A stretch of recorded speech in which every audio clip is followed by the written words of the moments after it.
In this video, you will learn how to fix edit post to your story not showing in your Instagram. So the process is very simple.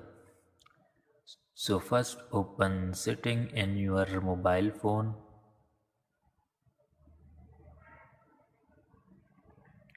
Now go to application manager.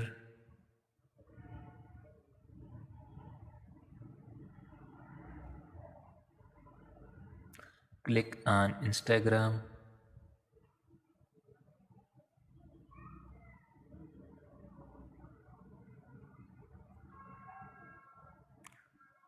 Now click on clear cache and clear data. Tap on OK button.